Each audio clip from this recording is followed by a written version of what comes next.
Mobile commerce has revolutionized the global economy today. It has allowed small and large businesses alike to quickly process payments. It is still in its startup phase, with more potential to come in the form of larger corporate investors in this new technology, pioneered by companies like Square.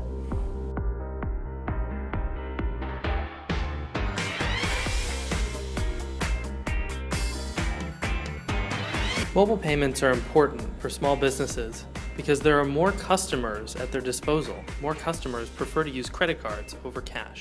Systems like Square are fast and cheap methods of payment processing. Now, Square's kind of transformed our business to where we've discovered that even though there's a small charge with every dollar that we spend, we give up to 2.75 cents. But we have gained more business because of it, because people will come by and they're like not sure they want to buy something because they don't have enough cash, but as soon as we say we take credit cards, they're like, oh, okay, and then they buy more. For users and customers alike, Square is easy to use, and in the case of customers, quite fun. It involves swiping a credit card and using a mobile phone app connected to the Square terminal where you swipe, quickly process payments over the internet. The app also allows users, in this case small business owners, to access useful analytics about their business through the power of big data. Because it was the most affordable option and the easiest for us. Their app was the fastest at the time. Like, it literally, from swiping it, they made it the simplest. So the Square Reader is a Turing machine in that the magnetic stripe from your credit card is the tape. This is how all credit card swiping works. The magnetic stripe has your credit card number on it in a Boolean code, and that is transmitted is captured into the Square Reader and converted into audio waves. And through those audio waves, the representation of your credit card number goes into your phone. Square is a unique company in background and history. It was founded by Jack Dorsey, the co-founder of Twitter. Though unlike Twitter, it has struggled to remain relevant and profitable. Also, Square faces significant threats in the form of much larger Silicon Valley actors like Amazon and PayPal. We found that Square is not exactly a profitable company. Do you see any sort of relationship between this business model and their lack of profitability?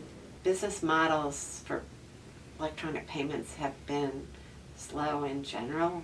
The new ones, other than credit cards, everyone gets used to credit, and of course Square uses credit cards. So ideally, it should be more popular than some because you don't have to download the app. You don't have to. It sort of combines the old with the new. I think eventually Square doesn't have a sustainable business model for the long term because I think that in the long term we're not going to deal with credit cards, we're going to deal with apps.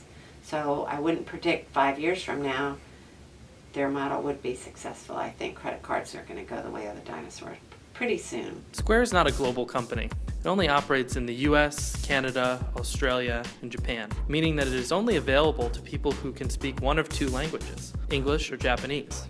This pales in comparison to that of its competitors like Amazon, which operate in many, many countries around the world, who aggressively pursue mobile credit card reader usage in those markets. Do you have any sense of why that might be the case? Companies like Amazon are looking in lesser developed countries, is that what Yeah, you're saying? they came up with a cheaper reader that can be used in broader scale, and they want to market it as widely as possible. I think it's just Amazon is more comfortable dealing with lesser developed countries because they're thinking big and like you say, Square's a smaller company and it doesn't sound like they're putting themselves out there quite as much. And there's still a huge market in here in the U.S. really for them to explore and probably explore a little more safely and a little more. During our report, we found Square's public relations practices to be quite poor. We ourselves experienced the rejection of the company to contact them for any reason about any part of their product and or system. To researchers like ourselves, we were nonetheless struck by the company's unwillingness to help educate potential users about their product. If they see themselves as a business model that's not going to succeed, then they're building the forts around themselves to protect themselves. Based on our findings, we can definitively say that users' perceptions of security, access, and convenience make the Square Reader a very popular product. However, we've also found that Square is wasting this technology and the potential revolutionary benefits it could have on global economics, particularly by expanding small businesses in parts of the world where credit is currently not available.